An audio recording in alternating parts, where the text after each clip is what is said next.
നമസ്കാരം. ഇന്നെൻ്റെ മോളുടെ എൻഗേജ്മെൻ്റ് ആയിരുന്നു. അതും തന്നെ ദൈവത്തിന് നന്ദി പറയുന്നു. കാര്യം നമ്മളൊരു 4-5 ദിവസമായിട്ടുള്ള ഭയങ്കര മഴയത്തായിരുന്നു. ഇങ്ങനെ ഒരു ഔട്ട്ഡോർ പരിപാടി എങ്ങനെ അതൊരു സക്സസ് ആക്കാൻ പറ്റും എന്നുള്ള ഭയങ്കര ഒരു വിഷമം ഉണ്ടായിരുന്നു. പക്ഷേ ദൈവം അനുഗ്രഹിച്ച് ഇന്നത്തെ ദിവസം മഴയൊന്നുമില്ല. അതെന്ന് മാത്രമല്ല, 2-3 ദിവസം മഴ മാറി തന്നു. അപ്പോൾ ദൈവത്തിന് ആദ്യം നന്ദി പറയുകയാണ്. പിന്നെ എൻ്റെ മോളുടെ ഇവൻ്റെ ഫുഡ് പരേപ്പാടൻ ഫുഡ് കോർട്ടാണ് ചെയ്തത്.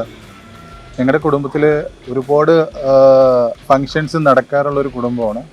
പല ടൈപ്പ് ഓഫ് കാറ്റേഴ്സും വന്നിട്ട് ഫുഡ് സെർവ് ചെയ്തിട്ടുണ്ട്. പക്ഷേ ഇത്രയും പേർക്കും എല്ലാ ഒരുമിച്ച് ഒരേ മനസ്സോടു കൂടി ഭയങ്കരമായിട്ട് എനിക്ക് ഫുഡ് ഞങ്ങൾക്ക് ഭയങ്കര ഇഷ്ടമായി, വയറ് നിറഞ്ഞു എന്ന് പറഞ്ഞപ്പോൾ എനിക്ക് ഒരുപാട് സന്തോഷമായി. കാരണം നമ്മൾ ഒരു ഗസ്റ്റിനെ വിളിക്കുമ്പോൾ നമ്മൾക്ക് മാക്സിമം അവരെ എങ്ങനെ ഹാപ്പിയാക്കി പോവുക എന്നുള്ളത് ഭയങ്കര ഒരു ഇമ്പോർട്ടൻ്റ് കാര്യമാണ്. അതിലൊന്ന് റിസീവ് ചെയ്യുക, അവരെ ടേക്ക് കെയർ ചെയ്യുക, അവരോടൊപ്പം ചിലവഴിക്കുക, പിന്നെ നല്ല ഭക്ഷണം കഴിച്ച് വയറ് നിറച്ച് സന്തോഷമായിട്ട് പോവുക.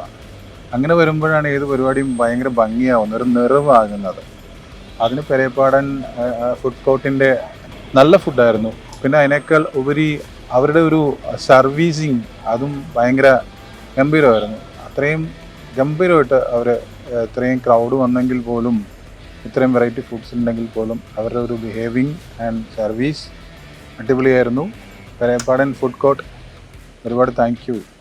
പ്രത്യേകിച്ച് പോളിബായി എൻ്റെ പ്രിയ സുഹൃത്ത് പോളി ഒരു സഹോദരനെ പോലെ ആയി എന്നുള്ളതാണ് ഈ ഒരു പ്രോഗ്രാം കൊണ്ട് കിട്ടിയത്. അപ്പോൾ thank you Pereppadan foods and thank you ഇവരുടെ ഓൾ സ്റ്റാഫ്, ഷെഫ്, അങ്ങനെ എല്ലാ വെറൈറ്റി ഫുഡ്സും ഒന്നും നമുക്ക് മാറ്റി നിർത്താൻ പറ്റാത്ത, അല്ലെങ്കിൽ ഒന്നിനും ഒരു കുറ്റം കണ്ടെത്താൻ പറ്റാത്ത ഫുഡ് മെനു ആയിരുന്നു. അതിന് ഒരിക്കൽ കൂടെ താങ്ക് യു.